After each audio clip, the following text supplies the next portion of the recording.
ಆತ್ಮೀಯರೇ, ನಮಸ್ಕಾರ. ನಾನು ನಿಮ್ಮ ಖಾಸಿಂ ಮಲ್ಲಿಗೆ ಮಡುವು.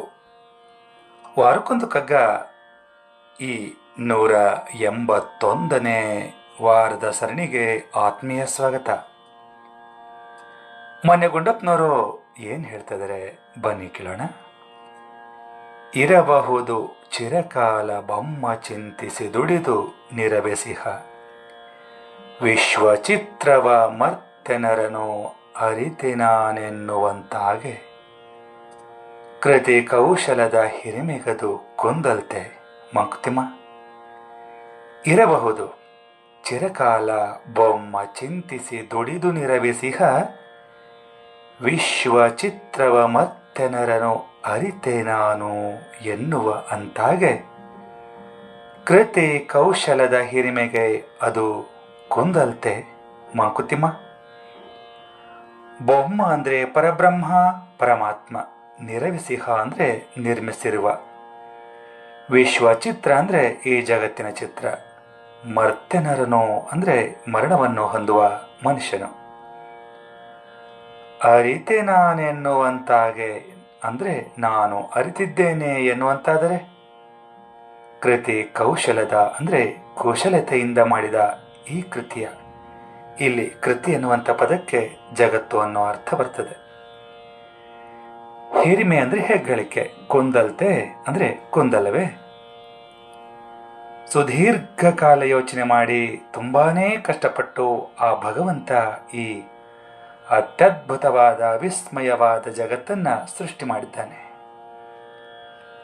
ಆ ಭಗವಂತ ಅಷ್ಟು ಕಾಲವನ್ನ ಸವೆಸಿ ಬಹಳ ಕಷ್ಟಪಟ್ಟು ನಿರ್ಮಿಸಿದ್ದನ್ನ ಕೆಲಕಾಲ ಬದುಕಿ ಸತ್ತು ಸುಡುಗಾಡು ಸೇರುವ ಮನುಷ್ಯ, ನಾನು ಭಗವಂತನ ಈ ಸೃಷ್ಟಿಯ ರಹಸ್ಯವನ್ನ ಅರ್ಥಕೊಂಡ್ಬಿಟ್ಟೆ ಅಂತ ಹೇಳಿದ್ರೆ,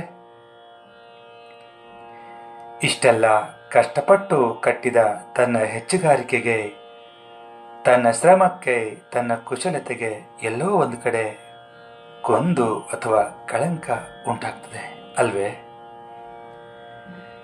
ಈ ಕಾರಣಕ್ಕಾಗಿಯೇ ಆ ಪರಮಾತ್ಮ ತನ್ನ ಸೃಷ್ಟಿಯ ರಹಸ್ಯವನ್ನ ಮನುಷ್ಯನಿಗೆ ಸಂಪೂರ್ಣವಾಗಿ ಅರ್ಥ ಮಾಡಿಕೊಳ್ಳದ ಹಾಗೆ ಮಾಡಿರಬೇಕು ಎನ್ನುವಂಥ ಅನುಮಾನವನ್ನ ಮಾನ್ಯ ಗುಂಡಪ್ಪನವರು ವ್ಯಕ್ತಪಡಿಸ್ತಾ ದೇವರನ್ನೇ ತರಾಟೆಗೆ ತೆಗೆದುಕೊಳ್ಳುವ ಪ್ರಯತ್ನವನ್ನ ಮಾನ್ಯ ಗುಂಡಪ್ಪನವರು ಈ ಪದ್ಯದಲ್ಲಿ ಮಾಡಿದ್ದಾರೆ. ಸ್ನೇಹಿತರೆ, ಆ ಸೃಷ್ಟಿಕರ್ತನ ಕೈಚಳಕ ನಿಜಕ್ಕೂ ಅದ್ಭುತ, ಅಮೋಘ, ಹಾಗೆಯೇ ವರ್ಣಿಸೋದಕ್ಕೆ ಸಾಧ್ಯವೇ ಇಲ್ಲ ಸ್ನೇಹಿತರೆ. ಎಲ್ಲವೂ ವ್ಯವಸ್ಥಿತ. ಪರಮಾತ್ಮನ ಸೃಷ್ಟಿಯಲ್ಲಿ ಕೊರತೆಯಾಗಲಿ ಲೋಪವಾಗಲಿ ಎಲ್ಲೂ ಕಾಣೋದಕ್ಕೆ ಸಾಧ್ಯವೇ? ಜೀವರಾಶಿಗಳನ್ನ ಕೇವಲ ಸೃಷ್ಟಿ ಮಾಡಿಬಿಟ್ನ? ಇಲ್ಲ. ಆಯಾ ಜೀವಿಗೆ ಬೇಕಾದ ಆಹಾರಗಳು, ಅಗತ್ಯ ವಸ್ತುಗಳು, ಸಕಲ ಸಾಮಗ್ರಿಗಳು, ಆರೋಗ್ಯಪೂರ್ಣವಾಗಿ ಬದುಕಲು ಬೇಕಾದ ಎಲ್ಲ ರೀತಿಯ ಅಗತ್ಯತೆಗಳನ್ನು ಪೂರೈಸಿ ಪೊರೆಯುತ್ತಿರುವ ಆ ಕಾಣದ ಅದ್ಭುತ ಶಕ್ತಿಗೆ ನಾವೆಲ್ಲರೂ ಶರಣಾಗಲೇಬೇಕು. ನಮ್ಮಗಳನ್ನು ಸೃಷ್ಟಿ ಮಾಡಿ ಸುಖವಾಗಿ ಬದುಕೋದಕ್ಕೆ ಇಷ್ಟೆಲ್ಲ ಕೊಟ್ಟ ಆ ಭಗವಂತನಿಗೆ, ಈ ಪ್ರಕೃತಿಗೆ ನಾವೇನು ಮಾಡಿದ್ದೇವೆ, ಏನು ಮಾಡ್ತಾ ಇದ್ದೇವೆ ಅಂತ ಪ್ರಶ್ನೆ ಮಾಡಿಕೊಂಡ್ರೆ ನಿಜವಾಗ್ಲೂ ನಮಗೆಲ್ಲರಿಗೂ ನಾಚಿಕೆ ಆಗಲೇಬೇಕು. ನಮ್ಮ ಬಗ್ಗೆ ನಮಗೆ ಅಸಹ್ಯ ಹುಟ್ಟಲೇಬೇಕು ಅಲ್ವೇ? ಹುಟ್ಟಲೇಬೇಕಾಗ್ತದೆ. ನಮಗೆ ಯಾಕೆ ನಾಚಿಕೆ ಆಗಬೇಕು, ಯಾಕೆ ಅಸಹ್ಯ ಆಗಬೇಕು ಅನ್ನೋದನ್ನು ಬಿಡಿಸಿ ಹೇಳುವ ಅಗತ್ಯ ಖಂಡಿತ ಇಲ್ಲ ಅನ್ಸುತ್ತೆ ಸ್ನೇಹಿತರೆ. ವರ್ತಮಾನವೇ ಸಾರಿ ಹೇಳ್ತದೆ. ಇಂತಹ ಮೃಗೀಯ ವರ್ತನೆಯ ಕೀಳು ಮನುಷ್ಯರಿಗೆ ಈ ಸೃಷ್ಟಿಯ ರಹಸ್ಯವನ್ನ ಆ ಭಗವಂತ ಯಾಕೆ ಅರ್ಥ ಮಾಡಿಸ್ಬೇಕಿತ್ತು ಅನ್ನೋದು ನನ್ನ ಪ್ರಶ್ನೆ. ಈ ಸೃಷ್ಟಿಯ ರಹಸ್ಯವನ್ನ ಆ ಭಗವಂತ ಮನುಷ್ಯರಿಗೇನಾದರೂ ಅರ್ಥವಾಗುವಂತೆ ಮಾಡಿದ್ರೆ ಈ ಮನುಷ್ಯನನ್ನ ಹಿಡಿದಕ್ಕೆ ಸಾಧ್ಯ ಆಗ್ತಿತ್ತ? ಈ ಮನುಷ್ಯ ಏನೆಲ್ಲ ಆಟವಾಡ್ತಿದ್ದ, ಏನೆಲ್ಲ ಮಾಡ್ತಿದ್ದ ಅನ್ನೋದು ಕಲ್ಪನೆಗೂ ನಿಲುಕಲು ಸಾಧ್ಯವೇ? ಹಾಗಾಗಿ ಆ ಭಗವಂತ ಮಾಡಿದ್ದೇ ಸರಿ ಅಂತ ಹೇಳ್ತಾ ನನ್ನ ಅಭಿಪ್ರಾಯದ ಕುರಿತು ನಮ್ಮ ಮಾನ್ಯ ಗುಂಡಪ್ಪನವರ ಹತ್ರ ಕ್ಷಮೆಯನ್ನೂ ಕೋರ್ತಾ ಈಗ ಕೇಳೋಣ ನನ್ನ ರಾಗ ಸಂಯೋಜನೆಯ ಈ ಕಗ್ಗವನ್ನ.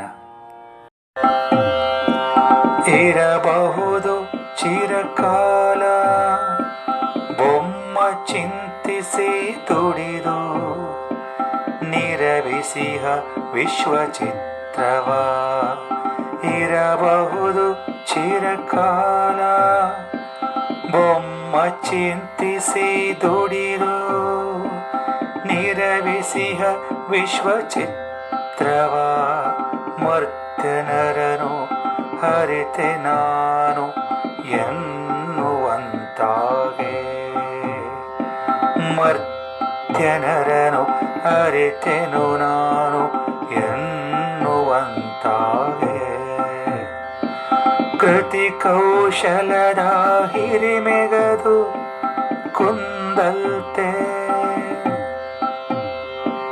ಕೃತಿ ಕೌಶಲದ ಹಿರಿಮೆಗದು ಕುಂದಲ್ತೆ. ಕೃತಿ ಕೌಶಲದ ಹಿರಿಮೆಗೆ ಅದು ಕುಂದಲ್ತೆ. ಮಂಕುತಿಮ್ಮ ಮಂಕುತಿಮ್ಮ ಮಂಕುತಿಮ್ಮ ಮಂಕುತಿಮ್ಮ ಮಂಕುತಿಮ್ಮ ಮಂಕುತಿಮ್ಮ. ಧನ್ಯವಾದಗಳು. ನಮಸ್ಕಾರ.